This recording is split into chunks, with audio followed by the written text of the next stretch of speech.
wonderful people all over this country. She is a beautiful Guyana will become the next Dubai, and we, the citizens of Guyana, are super excited to benefit from our homeland the same way the citizens of Dubai benefit from theirs. This is what life is like for citizens from the Emirate of Dubai. Guyana will become the next Dubai. With wonderful people all over this country. She is a beautiful Guyana. So, ladies and gentlemen, welcome to another edition of Globespan 24/7, owned and operated by Mr. Nohar Singh, with Devin Bissoon as the technical operator. Tonight, our topic is morality in politics. We'll come to a definition of morality in a few minutes. Before we do that, let me introduce our panelists, our guests. As usual, joining us, but was not here last week, is Mr. Vincent Alexander, a commissioner at GCOM, the Guyana Elections Commission, Professor Nehusi, who is well known as a political activist and a professor as well of political science. Mr. Ravindra Dev, former member of parliament and a lawyer. And we have Professor Betaram Ramarak. Gentlemen, before we get into our topic, I would like Mr. Vincent Alexander, there was a misunderstanding about a matter pertaining to the history department at the University of Guyana. So I was just wondering whether Mr. Vincent Alexander would like to clarify his statement from about a month ago. Yes, thank you very much, Vishnu. On the last occasion when I appeared, I indicated that there was no history department at the university. In fact, that information is dated. When I left the university at that time, we did not have a history department. The department was then reduced to, I think, social studies and tourism. But subsequently, they have reintroduced the history department, so that I need to let viewers know that at this point in time, in fact, there is a history department, and the information which I provided on the last occasion is dated information. There was a time when there was no such department, but they have since reintroduced and do have a history department. Okay, well, thank you for that clarification. Gentlemen, if we may just delve right into our topic, morality in politics. So first, let's have the good Professor Nehusi define morality and morality in politics, and then we'll have others chimed in. Well, thanks, Vishnu, for the invitation to make this definition. I guess we could go into all kinds of high-flown language and plenty dictionary and that kind of thing. But I believe that we should all agree, and this is especially because we're speaking to members of our public, that morality is really good behavior. And it's good behavior in the sense of good public behavior. Of course, we'll be concerned with what people do in their private lives. But when we talk about morality, we usually mean social standards, standards that the whole of society or most of society agree to, because people believe that these standards are the best for the entire society. So I would say morality is good behavior. The second aspect of this is morality in politics. And here I think by politics we mean party politics. And morality in party politics means the same thing. People who are in political parties must behave in ways that are decent, meaning ways that are acceptable for the great number of people in our society. Now that's important because with the kind of party politics we have in Guyana for too long, being so divisive, it's easy for somebody to misbehave do make a whole number of decisions that have a negative effect on one aspect, one section of the population.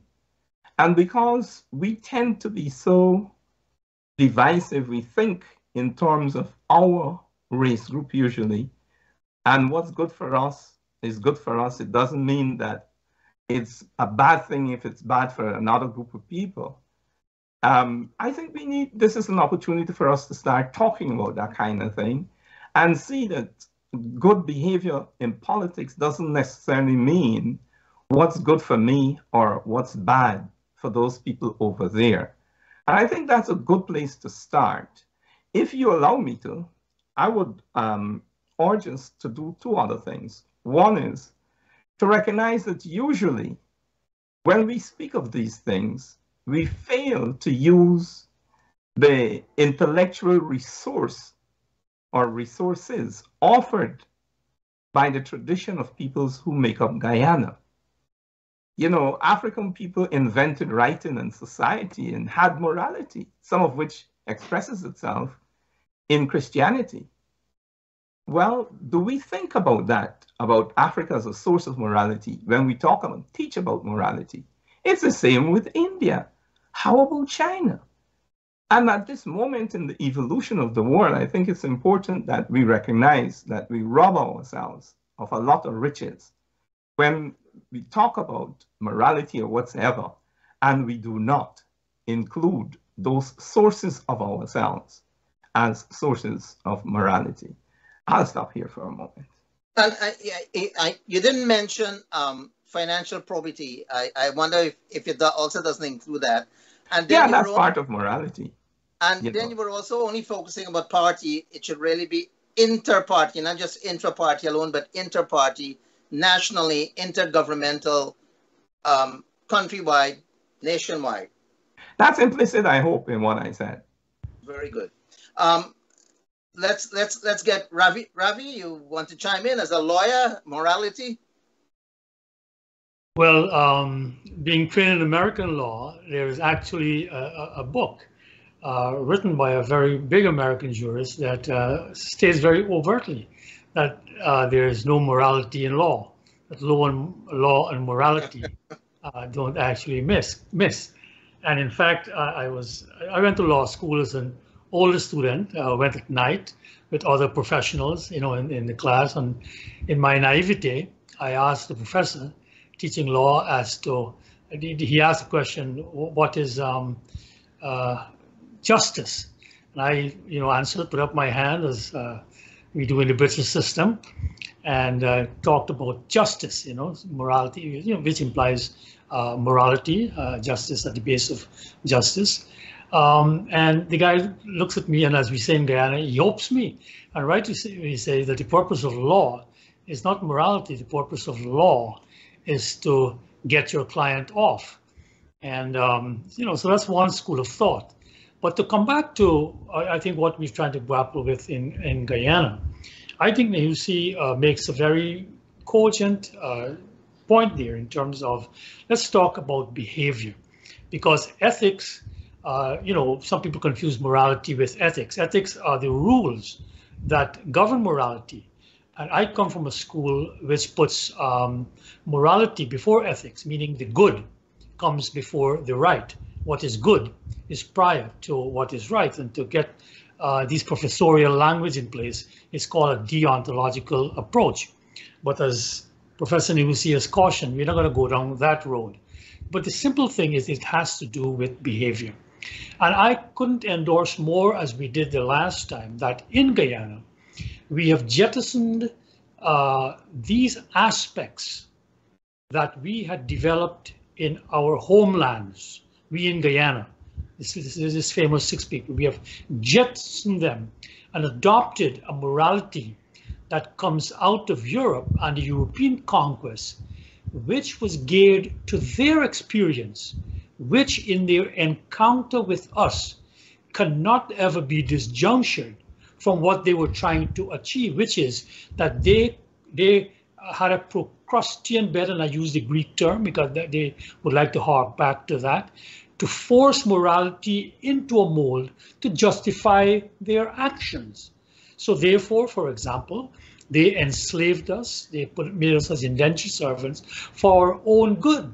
It was a moral act because you see, we were bereft of any notions of morality. We were savages, you know, and so on and so forth. So therefore, so we have to be very cautious. But as we agreed in the last encounter, the two of us agreed that therefore we had and we still have a frame of reference which we should have used, but at a minimum should we begin to use in terms of at least coming to grasp with this whole notion of morality. And that is what was the cultural, what was the moral stance of our people.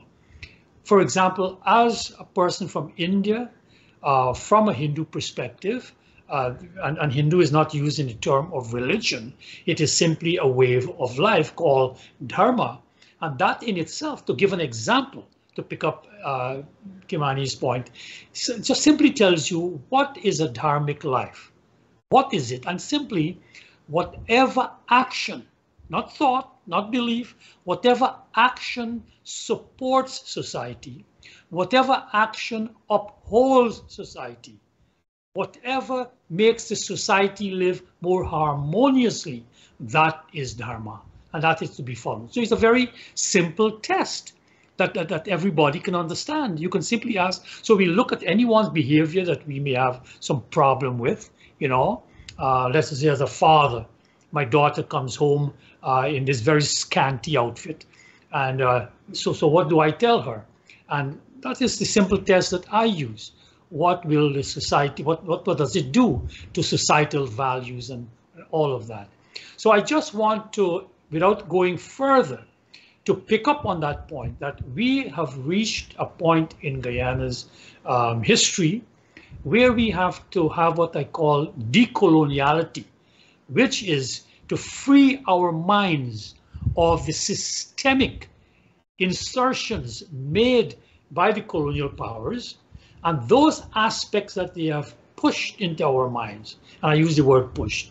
We should now jettison, and one place to start looking at what to replace it with is in our traditional cultures, which include notions of moral practice. I'll stop there for now.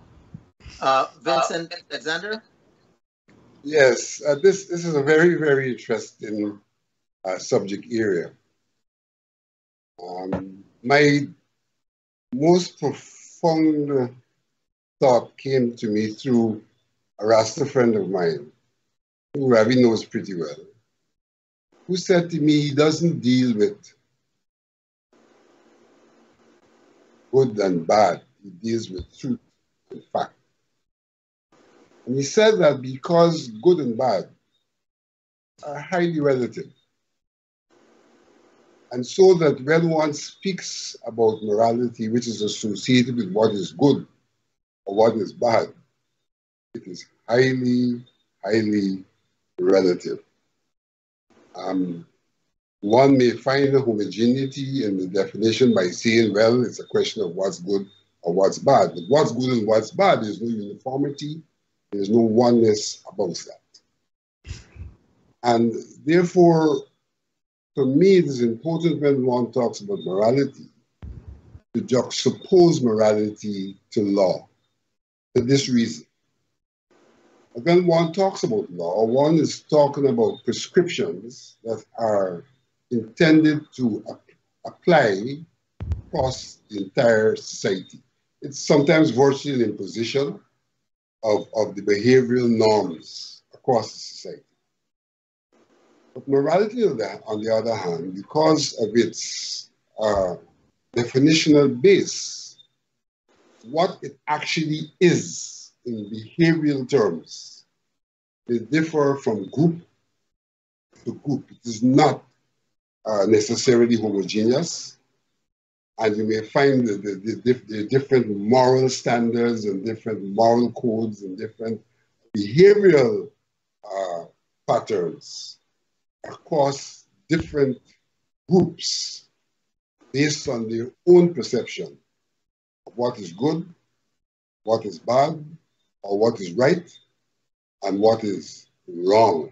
So when one starts to speak of morality, one really is on very, very slippery turf in terms of, in my view, in a society, in the practical and behavioral manner of defining morality, because there is no one standard that is applicable in terms of what are the moral norms, what is considered good and what is considered bad. And therefore, as we talk about morality in the context of the politics in Guyana, you may well find that there are possibilities of differentiating from a behavioral perspective what is considered to be moral and what is considered to be moral, what is considered to be morality, because morality is often associated not necessarily with the entire nation as a homogeneous whole, which law seeks in some regard to, but it's associated with subgroups, and it's influenced by the interests of those subgroups, sometimes influenced by the belief system, it's influenced by the thought processes of those subgroups as they see things to be right and they see things to be wrong. And in that regard, it links back to what Harvey said about the need for us to look at morality from the standpoint of what was imposed upon us by those who were looking after their interests and seeking at that time to define what was right and what was wrong. So morality, it's a very slippery term. And one has to look across the landscape to the various groups, the various subgroups of the society, and what they have accepted as their correct behavioral norms, not only in theory, but in practice. And therefore, one may see a circumstance where one group considers something to be moral, another group considers it to be immoral. So the morality does not find commonality across the various subcultures, the various interests, the various groups in the society. Well, politicians That applies then, equally to political parties.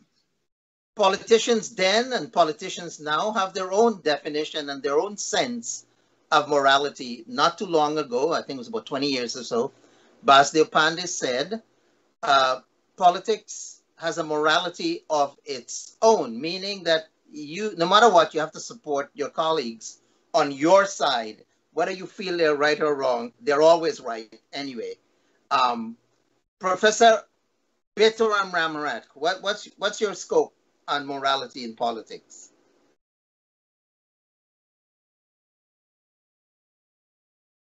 You have to on. Dr. Batram, you're on mute. I'm sorry about that. Having to go last, I would say that I agree with everything that has been said here, but I'm always left with the burden to try to move this from an intellectual level to make it operational so people can understand what the heck we're talking about.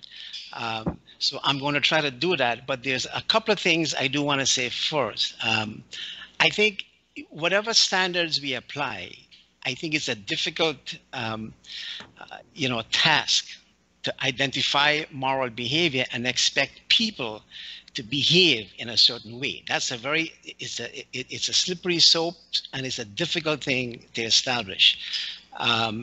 So if you were to apply, let's say, standards of behavior, and again, in the Guyana context, based on what Vincent is saying, and he's absolutely correct, my objective observation could be someone else's subjective assessment. So we have that issue to deal with. But the point is, it is a difficult task to have leaders in a country behave in a way that we can say, well, they're adhering to moral behavior or ethical standards. And I think this has been I mean, from time immemorial. You've got people like Kautilya, who was an advisor to the Chandragupta Empire. You've got, Confucius, who, with his Analects. And of course, you've got, I guess a more recent one would be Machiavelli, who have all emphasized the fact that you have to really focus on what we call, the legalism to kind of regulate and control people's behavior, right? So that being said, it is very difficult, and again, I'm trying to operationalize this in terms of our Guyanese politics. The question then becomes, okay, can we identify people who have behaved in a sense that we can say, well, hey, these are the standards and they have done the right thing and they have behaved, ethically. That's a challenge. I can't think of names in my head. There are a couple of them, I would say, people who have not been tainted, whether we define morality in terms of, sexual behavior, or being corrupt in government and so on. I think the name Chetty Jagan comes to mind as someone who would be sort of ethical or moral in terms of what he has done in terms of a politician. I think Ashton Chase has been a very upright person, whose name is out there, and I don't recall anything that goes to the level of unethical behavior. So my point is, there are very few people, no matter what the standards we establish. If we're talking about, being sexually predatory as an immoral behavior in our context, if you want to believe Marjorie Carr's, she talks about Kofi Badu's behavior towards women. We've got, in more recent times, again, sticking with this sexual kind of predatory behavior, if you're looking at that aspect of morality or immorality, we've got situation in Guyana where, according to the MI files, Janet Jagan, who was in the PVP government, had a tryst with a young man named Shiv Gangadin, who was a member of the UF. And again, to kind of make this a situation that we can kind of hold on to and really understand, it goes both ways, right? And I'm not making accusation, but there are names in the newspapers that keep coming up. You've got names like Kwame McCoy. You've got names like Trotman has come up when it comes to dealing with this kind of untoward behavior. Kelawan Lal name has come up. And I have had occasion to pen a letter about another person, Dr. Barry Ramsaran, in the Dana Ramatar administration, who had threatened to slap someone publicly, an activist by the name of Shalina Nagir. And of course, now we've got the situation with Nigel Dharamlal. So my simple point to this is that if we're going to take this from the intellectual level and try to, to rationalize this, my point is, it is very difficult to establish standards of behavior, right? Secondly, as Vincent has mentioned, over the years, the whole issue of looking at things that would be considered moral or immoral has changed. Right? You look at the United States, for instance, a lot of the stuff that Trump has done and is accused of doing, those are things that you could have gotten into serious trouble, right? If let's say, if you were Bill Clinton in the old days, right? So things have changed.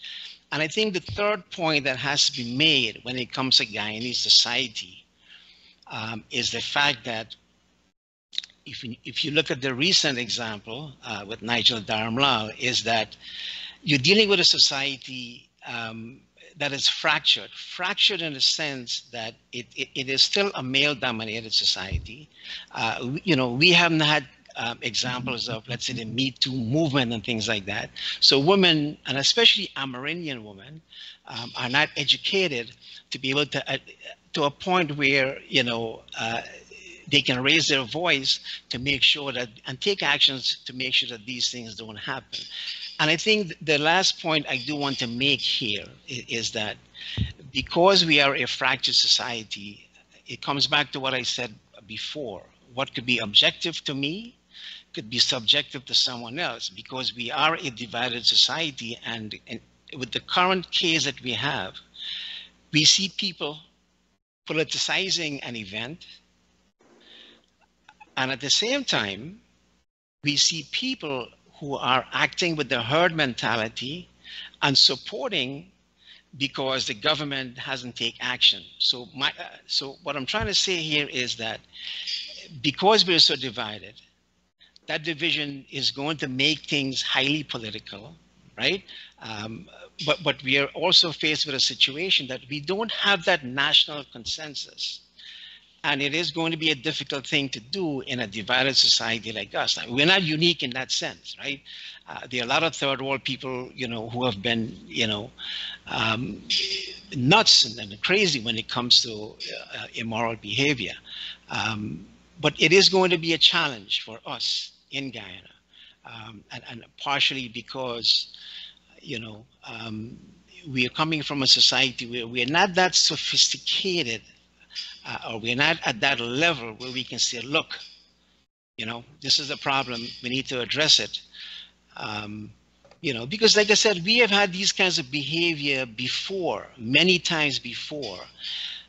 And I'm going to end here. The hope is that with what we are seeing now, this would be an example of a situation where we can kind of move the pendulum away from the plantation politics, towards a more uplifting political culture, so to speak, where we can prevent these things, whether it's of a sexual nature or something else, right? So we can prevent this from happening. But it is going to be a challenge. It's not going to be easy.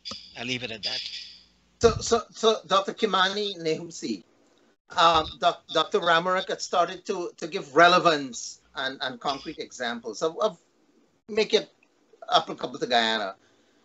Why is this relevant to us? Why are we discussing it with regards to Guyana at this particular juncture? Well, it's relevant to us because it's relevant to any society at any stage in its development, or even we might say evolution.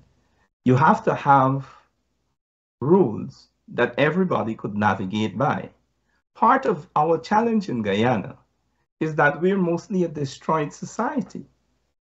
Rafi keeps making the point that we have to decolonize.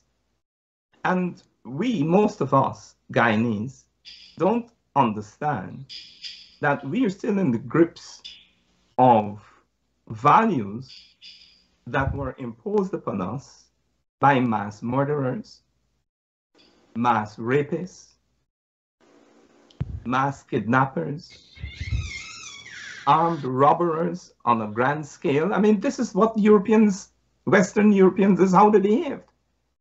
And we've been laden with a misrepresentation of their behaviors that attempts to present them as people who were far from what they were. And I'm talking about the dominant elements among Western Europeans. I'm not saying that every single Western European is like that. There are honorable exceptions. But these were organized armed robbers, mass murderers, and so on. And at the level of what we might call morality ideas, guiding ideas, their behavior is thinking also. Consider this. One of the greatest rapists, bandits, mass murderers in the world was selected for me to be my role model. That's a name that was inflicted upon me. I wouldn't honor it by mentioning it. But I think it's important that we understand that my parents, who wanted the best for me without any shadow of a doubt, were so persuaded by these people, by Western Europeans, that their moral examples were good enough for us, that they decided that the name of this armed bandit mass murderer and rapist was a good name for me. And I use name in inverted commas in that sense. Now, these are practical examples, of how we have been misinformed, misled, and inflicted with very, very deadly values that many of us don't even suspect happened. And this is back to Rafi's point. We have been mistreated. The system of how we think is still infected, and I really do mean that word, infected with the nastiness those people imposed upon us.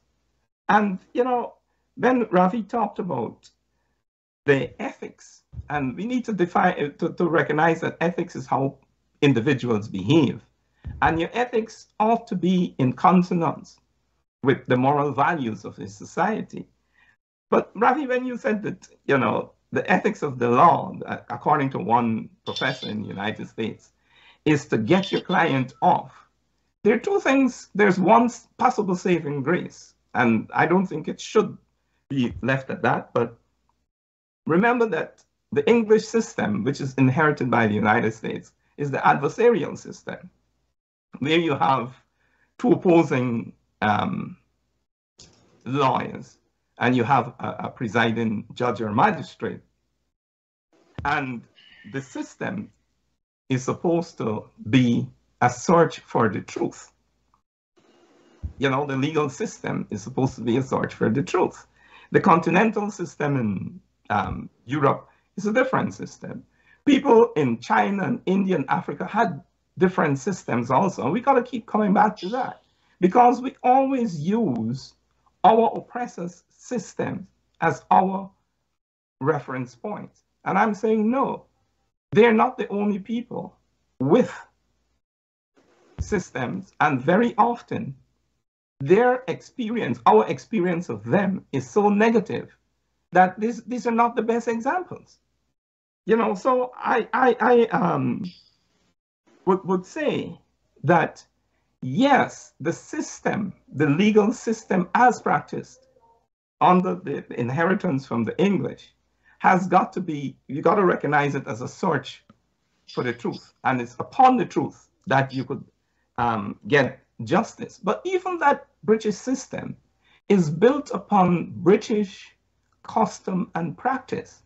That is what you call the law. That's the source of law, or at least one important source of law in the English system. And I think it's important that we see that we get British custom and practice along with the other sources of law, of course, like the parliament and jurisprudence and so on. But these are issues that I think we've got to understand. And Vincent's point about different people or different groups in our society having different, let's say, interpretations of what morality should be, makes it very important, and I think urgent, that we in our society begin to discuss these issues. Because the longer we postpone real discussion, information sharing, understanding, the longer we postpone that moment when somebody will wake up at some stage in Guyana and say, hey, you know something? All of us, or most of us, agree on what morality is, or these different aspects of morality. That's the only way we will do it. And our discussions, our attempt to arrive at that magic moment has got to be informed by the experiences of all of us. And when I say experiences, I don't only mean what happened under colonial domination. I also mean the thousands of years of experience and refinement that went into the making of the moral and ethical systems of the cultures of Native America, of Africa, of India, of China. And I want to emphasize that we rob ourselves of thousands of years of well-intentioned experience, usually, when we elect to focus upon the degradatory laws and usages that we inherited from people who committed the greatest crimes in human history against us. I'm talking about Western European colonization. I'm talking about enslavement. I'm talking about the ethical behaviors of priests and governors, soldiers and so on, Western Europeans who lorded it over lots of millions of people in oppressed communities. Here's my last point. We heard about Kautilya, Confucius, and so on. So it's important for me to say this, that thousands of years ago, African people, and we have many names, I just want to put forward Tahotep, who had moral system. Ma'at is a system that evolved in Kemet, ancient Egypt. And Ma'at still has relevance in the world today, but most of us don't even know. Most of what is called Christianity, the precepts of Christianity, come from Africa, from Ma'at. Let me give you one example. There's a book called Pret Em Heru, which in ancient Egyptian means the book of obtaining righteousness. Europeans misname it the Egyptian Book of the Dead. If you look at the 42 declarations of innocence, you will see what Moses, whose name was an ancient Egyptian name, Moses, born of, preceding to the 10 Commandments. It appears twice in the Bible. And there are many, many other examples of this kind of thing. It's not appropriate for me to go into details about them here. But I mentioned that in order to show that we have potentially at our disposal fascinating and very, very relevant resources from all our cultures that we could use to inform discussion, to educate each other, and really come to know ourselves in that way. Final point here is that morality is not only what you do, is what you neglected to do when it should have been done. And I think it's very important to mention this, because one of the criticisms of Dr. Jagan is that after a certain point in time, people of a certain persuasion that we would normally call racist started to have a great influence in his party. Now, was it something that Dr. Jagan was responsible for? Should he have challenged it? These are some of the kinds of discussions we need to have. And it doesn't necessarily mean that Dr. Jagan should be any less a hero to all of us or anything of the sort. No one of us could be perfect, especially in the can of worms we call society that we live in, especially like Guyana. And it's important for us to be able to honestly interrogate our experiences and say, yeah, of course, this is 2023. We have the perfect vision of hindsight. And we could say, well, yes, so-and-so should have done this then or could have done that. We need to be able to conduct these kinds of discussions and put all our experiences under the searchlight. The fact is that if we are really the people we say we are, we deserve the best from the best among us. So the best experiences should be the ones going forward. And that will only be known when we interrogate everything in our streams of consciousness, of morality, and of ethical behaviors that we started building and setting forth for ourselves many thousands of years ago, before the encounters with armed bandits. Let's hear from Ravi. Ravi? Well, I think what we can do is to trying to move ahead, to synthesize some of what we have heard. Vincent makes a very valid point. In fact, building upon what we had made, is that there is no one morality when you have individuals who come from different experiences, and to use the term popular nowadays, different lived experience. As Kimani emphasizes, those lived experience extends into our hoary past of millennia, and we just can't discard them. So how do we then come to grips to live in the present? And I think what has been done, and this is where we have to jettison the whole European or British notion of total assimilation, that there has to be only one way. That has been their experience. That has been their theology. There can only be one God, and then there can be only one culture, and there can be only one way. I think if we in Guyana accept, as the ancient people of India did, and I'm sure Africa too, without knowing the citation, I can cite from Rig Veda. It says that the Creator said, Eko Ham Bahusyam, that I am one, let there be many. So therefore, diversity is the nature of the universe. From the atoms beyond and beyond into the multiverse that we are now getting a glimpse of, diversity is it. There is no one. There is no e plural, e unum pluribus, out of many one. You don't have to be. And in law or in anything, we have to begin to accept what the ancient cultures have taught us through their experience, and that's important. They weren't engaged in any kind of conquest, which says only my way or no way. So we have to start from that. So to come back to Vincent's point that he put up, how do we then go forward? And I think this is the type of discussion that is needed. That in our culture, the culture that I am out of, you sit in a circle.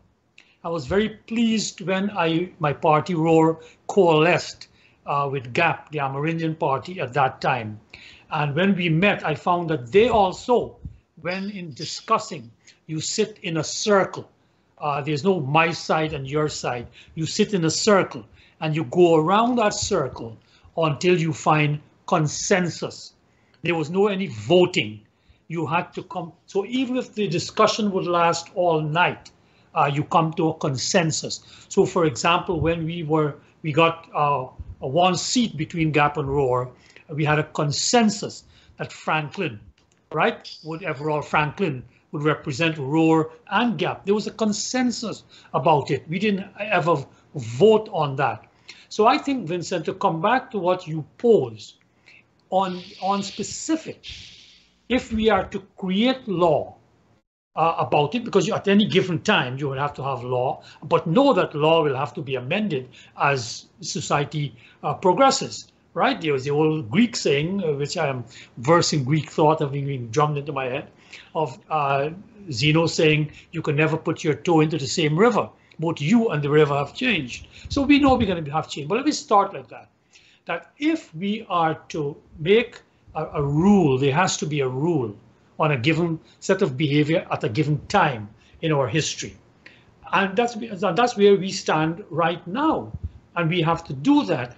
But again, I want to emphasize that let us bring it to what Beto brought into real life as to sexual behavior of those in officialdom. Now, I come out of the 50s and grew up in the 60s, and I always speak about the mixed village of Iflat, right? And before the program, I was talking to Kimani about the history of the Iflat village, where they moved out, the freed slaves moved out after abolition.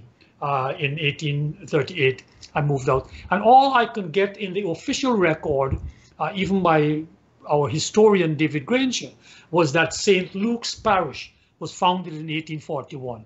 I can't find a word about the village of Iflat, those who came out. Because as a boy, and last week when I went back into that portion of the village, you know, why were the houses all together? How were they built? How did they live together? Those questions are unanswered. But one of the answers came out, and we talked about those who were mixed in the village. So there were two kinds of mixed, and both came out of rape. And we tend to hide that. In my section of the village, they were the Mitchells. The Mitchells came out of a white overseer from the 40s and produced 4 children. They were all, fair skin, we call them. We would call them red nowadays, I understand. One of them, of course, our jungle school of warfare is named after him. Robert Mitchell, we call him Barney Bernard Mitchell. He grew up, we grew up in the same street and all that. But his mom was a maid in the home and ended up with 4 children. There was another Indian woman who ended up with 2 children from a Wallace. And you can check these classic Scottish names because most of the overseers were Scottish, the Mitchells. And look at the children's name: Malcolm, Robert, Georgie, who was my groom match, as we say, and the girl, right? The point is, though, that they were all, the rape was not even commented about. Once you had power, you then could rape that maid and force her to have your children because she needed to live, right? She came from De Willem, where my 4 parents came out of. I knew the older Mrs. Johnson, right, from De Willem. So she was Mrs. Johnson's daughter, but she had to live with that, right? Then this last weekend, I found out something which I didn't know. I am returning because I'm talking to all of the older fellows. Some are a bit older than me, and I talked to them about that. Apparently, one of the ministers of this Eiffel Church of Scotland school had a child with one of the parishioners. So even the missionaries who were sent down did their bit of raping. So when we talk of this unequal power relations that had this sexual, outrage being committed by those with power, it just didn't start in the here and now. I'm not excusing, but I'm saying that we have to be cognizant that these mores are very deeply embedded in our society, and it goes back. So we have to look at these authoritarian structures, that the moment we put some people into government, we make them minister, they're going to be running around in the street next to us. The moment they become a minister, they talk different, their expectations are different, their shoulders, their swagger become different as they enter that same village. I'll never forget my one term in the parliament. To see these same guys who, we used to gaff and talk about, these things became very open in terms of sexual exploitation of women, right? In fact, in very mocking terms, our now opposition, one of our opposition leaders, Kemraj Ramjatan, used to mockingly refer to me as Pandit. Hey, Pandit, how you doing? Meaning, I was supposed to be very uptight about these matters. So I was to be mocked as a Pandit, not fit for politics, you see? So I want to bring this thing to some kind of, where do we go from here? We have to look at all of these and not to simply assume that it's an individual thing. Coming back to the whole coloniality, it is also a systemic problem in our society in terms of how power can be utilized.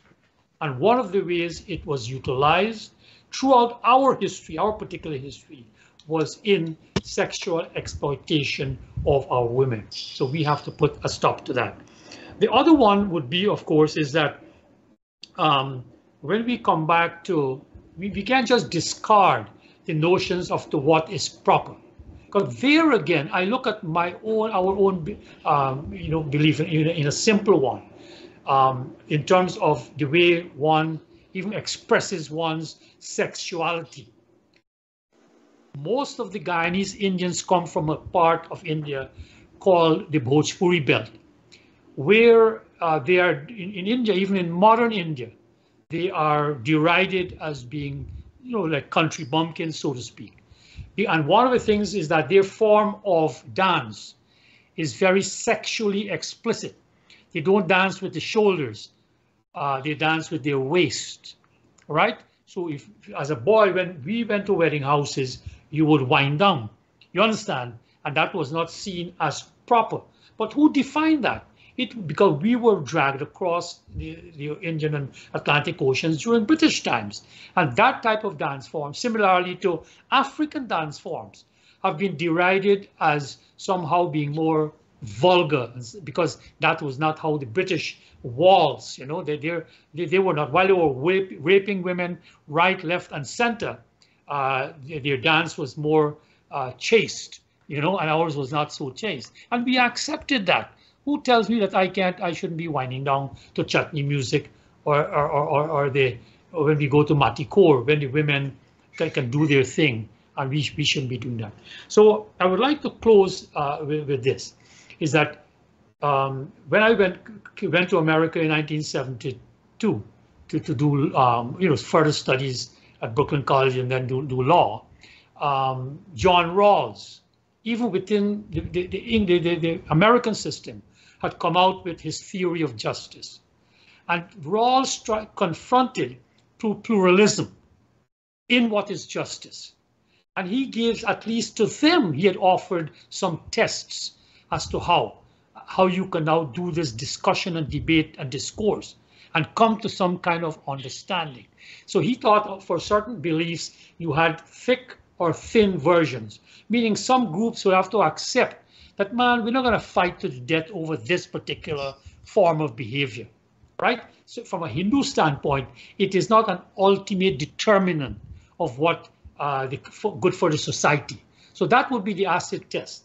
Does it put forward, does it sustain society where we are right now, or do we, or does it uphold it or drag it down? And that will be acid test.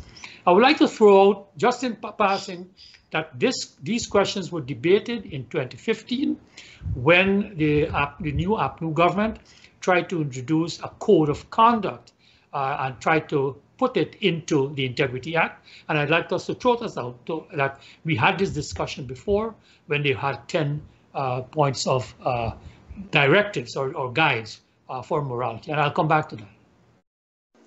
That's a long, Vincent? I would like to pick up from that point that Rafi made about diversity. It's a reality. It's something that no one has the right to attempt to eradicate. It's natural, and it's people's right to be who they are. On the basis of diversity, I would think that you're going to end up with morals, moral codes, moral behaviors that correspond with the segmentation that diversity speaks to.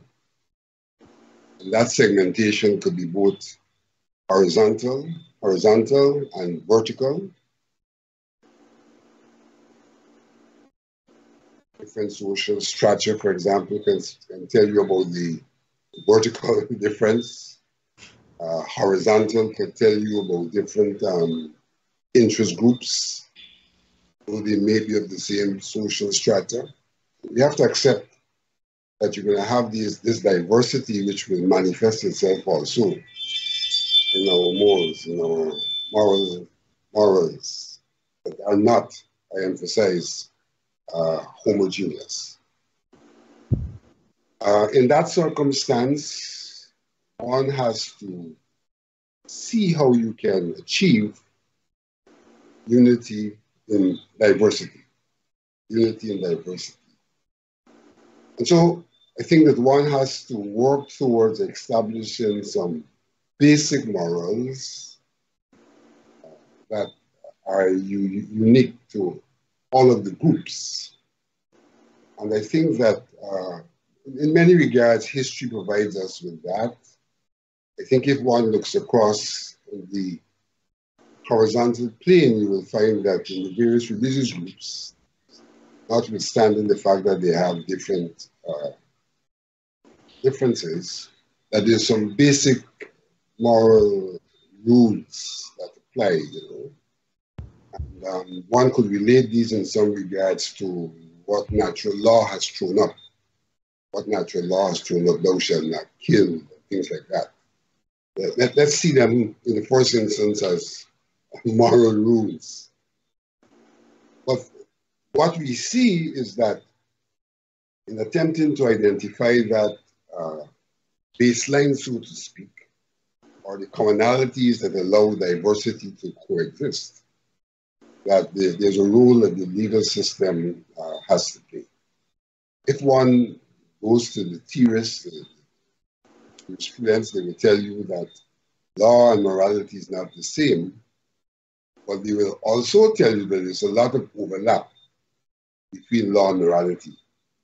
And I think where the overlap occurs very often is in the realm of natural law in the first instance, as opposed to public policy law. So I think we have a basis on which we can say, hey, here is the ground level in terms of what our moral codes, our moral behaviors, our moral standards should reflect. And so that though morality and law is not the same, I think that law could be used in some regards to enshrine basic morality across the diversity that we're speaking about, accepting that there will be differences as there is in diversity in morality as well, but there's a fundamental bottom line that should be embraced. But since we're speaking about morality in the context of our political system and our political parties, then the question will arise, where do we find that bottom line? Where do we find that bottom line? I think that in some regards, all politicians tend to have similar articulations on some things, the rule of law and good governance and things like that. Though the behavior may not necessarily conform, and even the articulation may differ. But I think that whether we like it or not, that one of the things globalization has done is to throw up some norms which are universal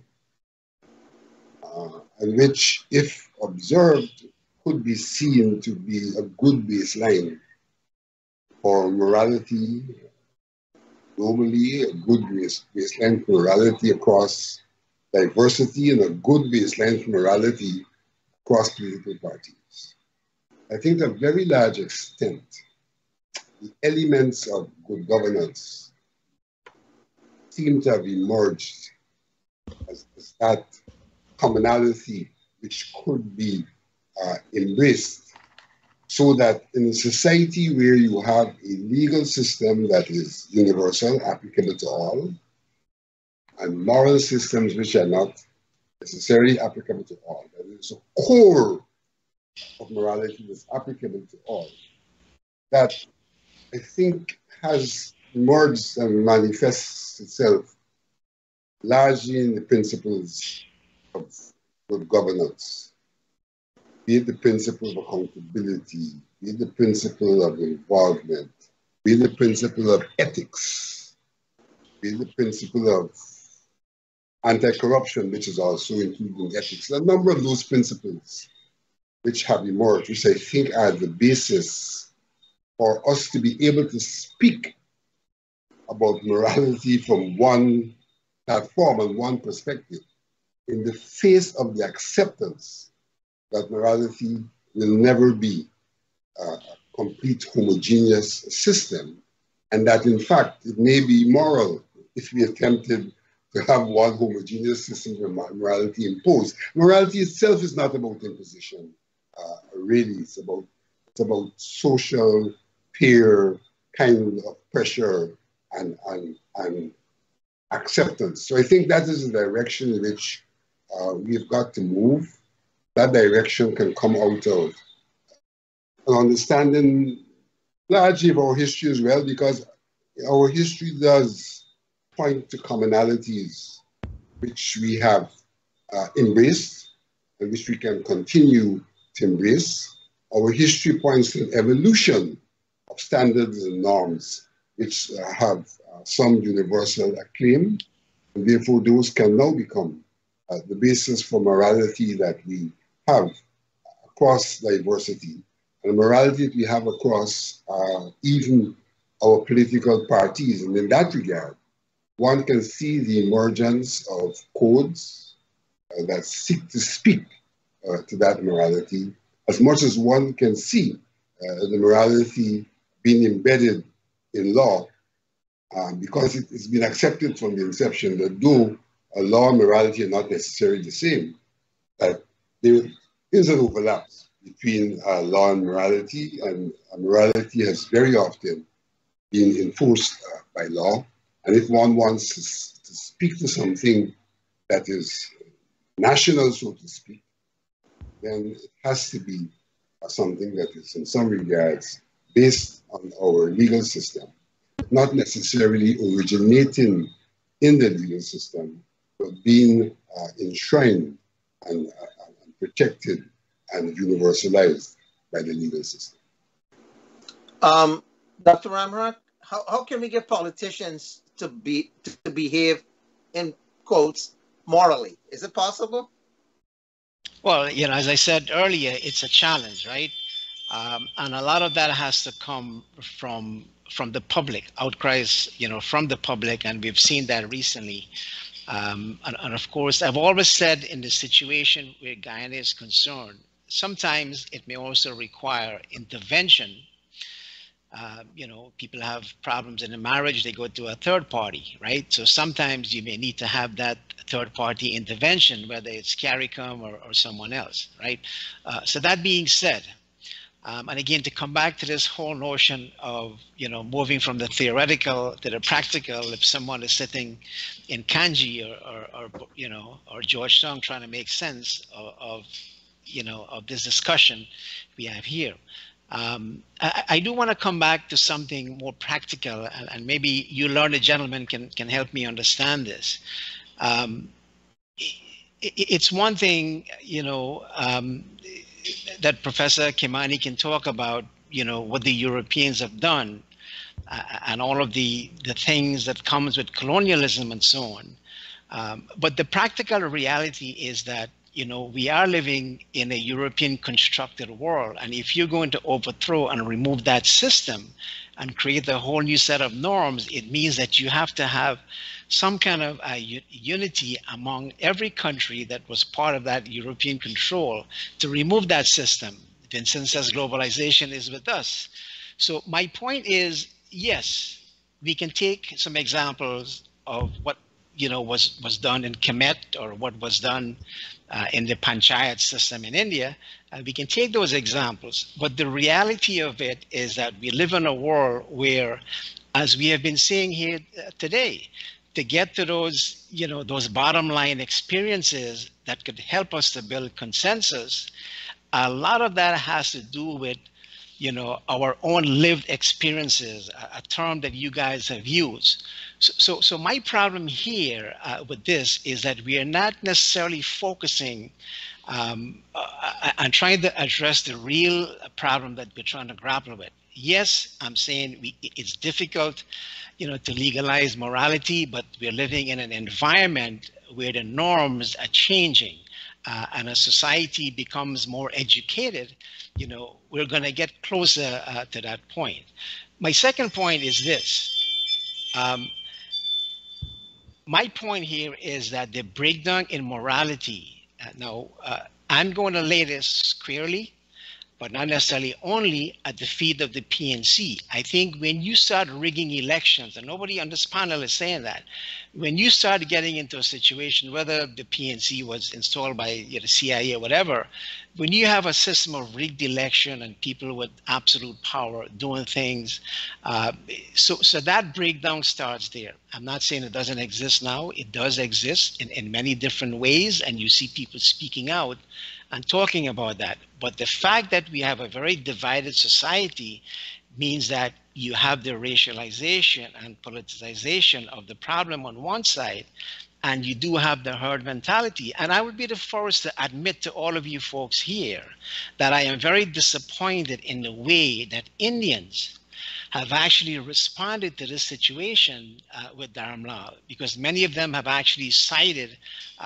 with the government and not necessarily even raising the possibility that this could be a problem and there was something wrong here, given the fact that we've had a desecration of parliament that occurred before and a similar situation. So that's my disappointed with Indians in this. But again, I'm seeing it's also been politicized, and that's something that we have to recognize because we live in a society. But I do have a question. Kimani began to talk about something, and I missed that point, about what happened under the PPP regime, I guess, with Chetty Jagan. I'm not sure what he was alluding to, but I'm just curious, what that really means and how that may be connected to this whole notion of, ethical or unethical behavior and morality that we're discussing here tonight. Gentlemen, we just have about 15 minutes left, so if you could just restrict your comments to about 3-4 minutes only. Okay, let me respond to Dr. Ramharak immediately. It wasn't an illusion, it was a statement, allusion, sorry. It was a statement of fact. I'm saying that morality is not only what we do, but what we did not do. And I also said that sometimes it's very difficult for somebody who lives in a particular moment to see certain things. And as we conduct our 2020 vision or post-mortem of these things, the 2020 vision, we need to take that into account. But being what we are, people are going to have one-sided views anyhow. But my point is that I didn't put it in this way, but I'm going to put it in this way now. The PPP, after the split with Forbes Burnham, was a different political party. It was, for all intents and purposes, overwhelmingly an Indian political party. And a lot of its politics started to reflect the interests of the Indian section of Guyana. Fact is, the Indian middle class in Guyana. And I put that out there because I want us to begin to recognize that, yes, somebody might be looking after their section of the population, but that's precisely our challenge, So I leave that in the interest of. But the problem with that perception, if I may, if we're talking about trying to find, as Vincent said, those bottom lines, and we're looking at the lived experiences, many Guyanese are still alive whose lives were touched, right, by Chetty, but not just Chetty, but somehow I get the feeling, and I'm not making any accusation, we somehow tend to apply the same yardstick to the PNC experience. If there were missed opportunities within the PPP, there must have been some missed opportunities within the PNC, which has also governed Guyana for so many years. So I don't see that similar, if you want to call it a moral equivalence, but somehow that seems to be out of the equation. The fact that you mention it in this way suggests to me that there is a problem. And it's the same problem you're talking about. If we say X about the PPP, we have to find a Y to say about the PN. I'm not saying, but you will be surprised. Just a quick point. You will be surprised. And again, this, I think, is a mistake that the PPP, especially Chetty Jagan, has done a lot to destroy the Indian voice and Indian organization. And the one source that I could find that really tries to explain, that situation was from a quote from Ashton Chase, who try to give an explanation as to why the PPP has never really, adopted that Indian voice, addressed the imbalance in the army. So my point is, I'm not defending PPP. I would be the last person. Donald Ramatar said I was with the CIA. I'm a rich Indian. I'm anti-PPP. So I'm not. I don't even want to go there. But my simple point is, and again, I don't want to drag this on, is that, if we're going to be, upfront and look for consensus and those common ground, we have to recognize that there's something wrong, right? And that problem has to do with both sides of the equation. And I think if we're going to go around that table, everybody have to grieve, to grieve, and the truth and reconciliation is important, for all of us. That's just the point I'm making. I'm not throwing aspersions. I'm just, All right. If I might resume, I'll point to my book called The People's Political History of Guyana. Which I think anybody who reads that book would know how I feel about colonial politics, including the politics of Barnum and Jagan. So I'm not here to defend a particular political party. I'm here to talk about what I see is wrong with our system. In a discussion like this, which is not on Barnum or Jagan, we can't get in all the points that are relevant to an overall understanding of my position. But I did say that both of them were both proponents, opponents, and victims of colonial politics. And I'm going to leave it at there. The way in which that becomes real for each one of those two individual leaders is different. But I agree. There were three things. They were opponents of colonial politics.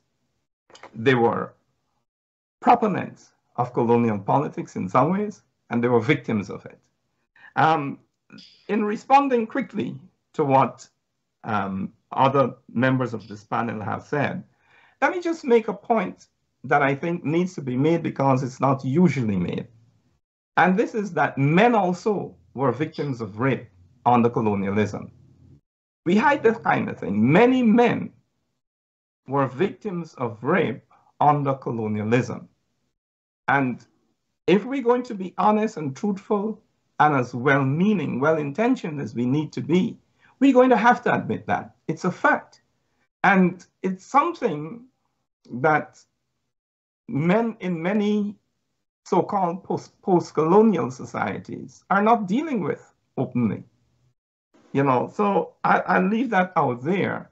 And I think it's important to follow up on something, two things that Ravi said. One is this is power. This is people in power exerting their power on people who have no or less power than them. Usually, it's a man in power exerting his power on women or a woman. And under the colonial system, and again, I could refer you to my book, where on a particular estate, a white estate manager wanted to get rid of the husband of a woman he had his eyes on. It caused a protest, a riot, as under the colonial terminology. I don't necessarily agree that these were all riots. And one of the interesting things is how the police officer, all the colonial officials concerned, conspired to exonerate this obviously guilty white rapist. And I think that these are things that we need to be very careful to examine, because some of those models of behaviors might well be instructing bad behavior among us today. And we haven't asked that question. Where do these behaviors come from among our people, whether we're Indian and African or Indigenous American or mixed race people, whose tradition doesn't necessarily permit that kind of behavior? Now, I'm not saying it never occurred in Africa, that I know a bit about. But I'm saying that in Africa, the weight of morality, the social ideals, the moral ideals, wasn't that kind of behavior. And in our attempts to understand ourselves, these are the judgments we need to make. These are the familiarities we need to develop with our own history. After all, India, Africa, China, indigenous America had been civilized for thousands of years before Europe. And that's something we need to understand, because what we elect to do too often is to jettison thousands of years of development and follow barbarians who came upon the pages of history recently. And I have no regrets or hesitation in saying that. Here's my last point. It picks up again from something that Ravi said. Sitting in a circle and talking, exchanging views, debating, whatever you want to call it, until you reach consensus is exactly African. That's how African people did it. And in Guyana, in our language, we have words that tell us about that experience, but we don't know. So when we talk about Ganda, open Ganda, a Ganda is a circle in Kikongo language where people did exactly that. The word for a very learned person is Nganda, again in Kikongo. Then we talk about Kina. It's the same language. And all these terms address very, very advanced systems of knowledge. In European terminology, we talk about secret society and we dumb it down. That's the African version, later African version of what Europeans got from Kemet, ancient Egypt, that they call the lodge. And some of us inherit that lodge from Europeans. So when we encounter our own writing, ancient Egyptian, so-called hieroglyphs, we don't even know it comes from us. So these are issues that we will have to begin to address, reclaim our systems of knowledge, morality, whatever you want to call it. And then we could make the kind of judgment that Betaram, I think, is asking us to make implicitly. The kind of nastiness isn't always our models. They were imposed upon us by other people, and we inculcated them because we don't know anything better. And we don't know anything better, usually, because we don't know our own history on these issues. Rafi, we just got a few minutes left. You want to... I know. Yeah, let me just plunge right in that basically in invoking the PNC and the PPP and its formation, I think that brings up the question of morality in politics at a macro level, because you have the morality of the individuals who then occupy places in the organization of politics, but you have another morality that the institution of politics and political parties have adopted. And we got to look at the implications of that morality. So for example, you had Dr. Jagan with his Marxist morality that he adopted from Lenin's little books, as he confessed. And he, don't smirk there, Vincent, that he adopted, and he felt that was the end all, and he felt that's how he judged all activities.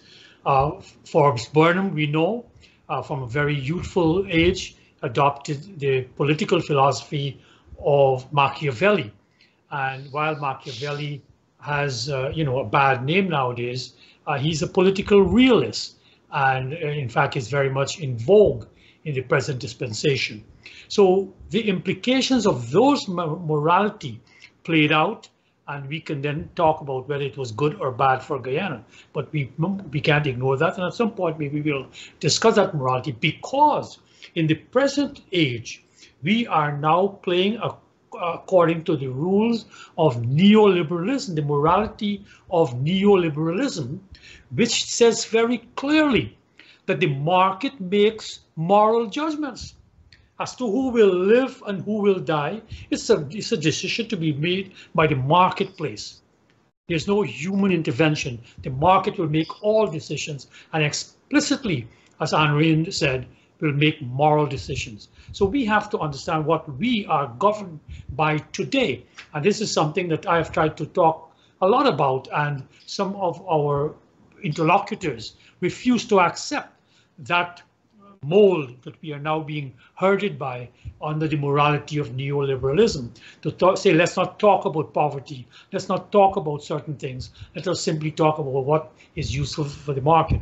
I will close, as I promised, with one little thing that we went through this in 2015 when Trotman, a year after he had been accused of some sexual impropriety with a young boy, he introduced, as he had been mandated to do, a set of a code that would have been inserted into our integrity legislation that was to guide us. These were the so-called Nolan principles out of the Western system, but they had 10 principles. I wouldn't go into all of them. One of them was accountability. And within that subset of accountability, you had Article 8 on sexual misconduct, which I think is apropos where we have found ourselves here. And this is on the books. It was an act debated in Parliament and is there. Yet I've seen no one refer to it.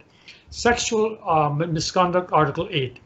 No person in public life shall pursue a course of conduct which amounts to offensive sexual comments, gestures, or physical contact, or such conduct of a criminal nature under the Sexual Offences Act. And secondly, no person in public life shall, in the course of the performance of his or her official duties, pursue a course of conduct by which he or she exploits his or her position or authority for sexual gratification. So that is an example of a principle which was discussed. There were submissions that were requested, submissions were made to the committee, it went to Parliament, it was debated, and this was signed into the Integrity Act, and I expect it's still there, somewhere there, very buried. I leave you with that. Vincent? As we discuss the question of morality, we have to recognize that basically morality is a part of the societal superstructural system, and to a very large extent represents the various interests and the various attempts at occupying space at the base of the society, the economic relations to a very, very large extent. I think we ought to recognize that. And therefore, if we recognize that, we recognize that basically the origin of the diversity and the diversity which has thrown up ugly elements has a lot to do with, on one hand, economic relations, and on the other hand, power relations, political relations, which are the ones that are most impacting in terms of fashioning and concretizing and protecting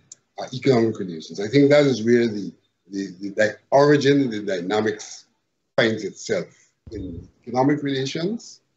From day one, the Europeans come in to exploit the Amerindians and imposing certain rules of engagement, coming right through to modern day in terms of the interaction between various people as they occupy various spaces on the economic landscape. Bearing in mind that the political power and power at large is what is used to impose and retain those systems, and they have a spin-off in terms of issues of status and things like that in terms of power relations. So we have to understand where the grounding is.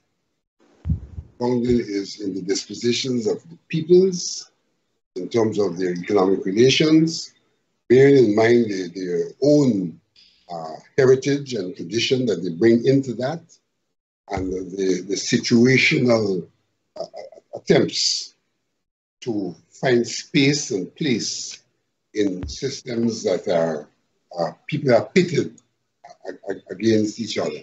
And what we're really talking about now is how we can get to some point of harmonization and equalization, even in the retention of diversity.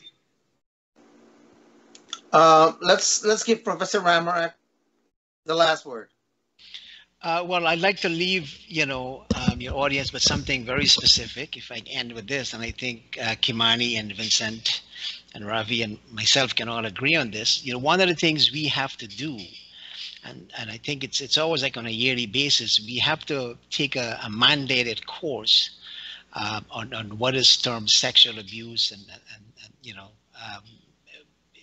things dealing with, what is a sexual predator, especially in institutions where you're dealing with this power relationship, between people who have power and students. And I think that would be something we can start with in Guyana. I don't know how many people have read the provisions that Ravi just outlined, but this would be something practical that maybe every government official, every teacher, everyone who work in a private or public institution can probably benefit from this. And certainly we have here, and like I said, it is mandatory in many private and public institutions here. So I will leave your audience with that. I am afraid that will be the last word. We have run out of time. Thank you, gentlemen, for spending your evening with us. Ladies and gentlemen, viewers, listeners, thank you for joining us tonight. Globespan 24/7, owned and operated by Mr. Nohar Singh, with technical operator Mr. Devin Bissoon. Thank you all for joining us this evening, and we look forward for you again in a couple of weeks. Good night. Gentlemen.